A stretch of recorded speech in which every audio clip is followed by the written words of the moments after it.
اور اس سے پہلے حکومت نے تو 54 نکات جو تھے وہ تیار کیے تھے۔ اب اس میں دوسرا جو ایک اور جو اہم چیز تھی، جو حکومت یہ چاہ رہی تھی کہ آرٹیکل 199 میں تبدیلی کر کے تو ہائی کورٹ کے اختیارات اور پھر سپریم کورٹ کے اختیارات جو ہیں وہ لے لیے جائیں، تو اس پر جمعیت علماء اسلام کا کہنا ہے کہ بالکل آرٹیکل 199 اور سپریم کورٹ کے اختیارات میں کسی طرح کا بھی رد عمل تبدیلی جو ہے وہ قابل قبول نہیں ہے۔ پھر ایک تجویز تھی کہ ججز کے ٹرانسفر جو ہے وہ اس کی اجازت ہو جانی چاہیے، اور اس کی وجہ سب کو پتہ ہے کہ اسلام آباد ہائی کورٹ کے ججز نے لیٹر لکھے اور بڑا ایک سٹرونگ ان کا پوائنٹ تھا، تو یہ کیا گیا حکومت کی طرف سے فیصلہ کہ ان کی ٹرانسفرز کر دی جائیں۔ تو جمعیت علماء اسلام نے اپنے آئینی مسودے میں تجویز کیا کہ ایسی کسی ٹرانسفر کی اجازت نہیں ہوگی اور کسی بھی جج کو آپ ٹرانسفر نہیں کر سکیں گے۔ پھر ایک اور بڑا اہم مسئلہ جو تھا وہ فوجی عدالتوں میں سویلین ٹرائل تھا۔ جو عام شہری ہیں ان کا فوجی عدالتوں میں کیا ٹرائل ہو سکتا ہے، اس پر جمعیت علماء اسلام کا موقف بالکل واضح آیا ان مجوزہ آئینی ترمیم میں کہ کسی طرح کی کوئی بھی جو فوجی عدالت ہے اس میں کسی سویلین کا ٹرائل نہیں ہو سکتا۔ پاکستان کا عدالتی نظام موجود ہے اور وہیں پر ان کا ٹرائل ہوگا۔ ججز کی جو اپوائنٹمنٹ ہے اس کے حوالے سے یہ جمعیت علماء اسلام کا موقف ہے کہ جو 18ویں ترمیم میں طے کیا گیا تھا کہ پارلیمانی کمیٹی جس میں آدھے اپوزیشن کے لوگ ہوں گے آدھے سرکار کے لوگ ہوں گے وہ ججز کی تعیناتی کی حتمی منظوری دیں گے، لیکن اس وقت چیف جسٹس افتخار چودھری نے اس کو ویٹو کر دیا تھا اور کہا تھا کہ وہ پوری 18ویں ترمیم کو اڑا دیں گے اگر آپ نے یہ جو ہے اس کو واپس نہیں لیا۔ تو پھر ظاہر ہے 19 ترمیم میں یہ سب کچھ کیا گیا اور پارلیمانی کمیٹی جو ہے وہ ایک ربڑ سٹیمپ کے طور پر استعمال ہوتی ہے۔ تو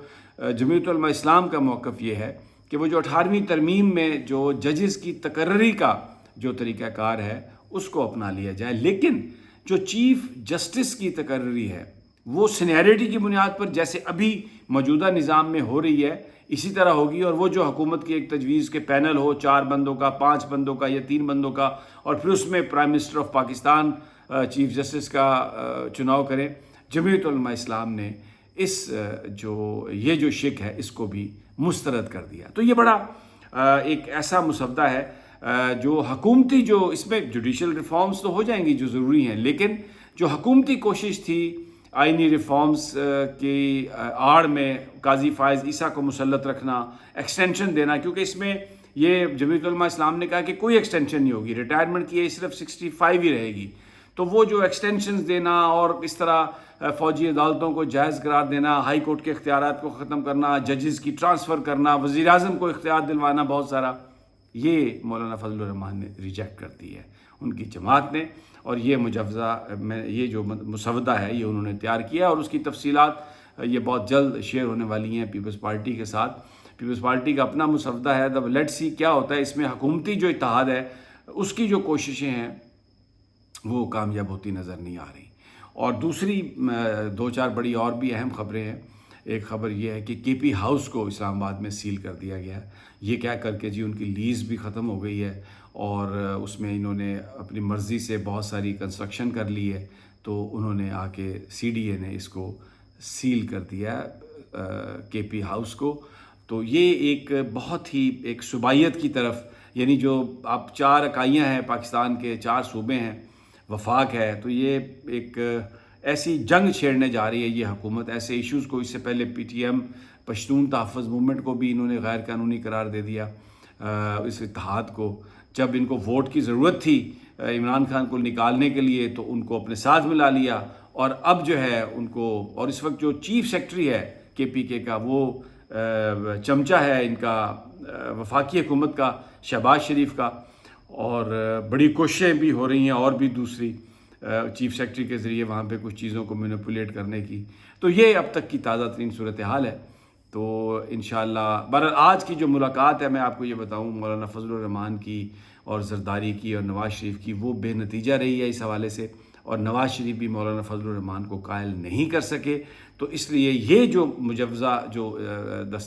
ترامیم ہے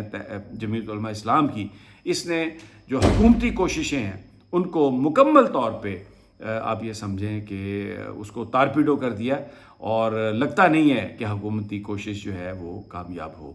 اگلی ویڈیو تک اجازت، اللہ نگہبان۔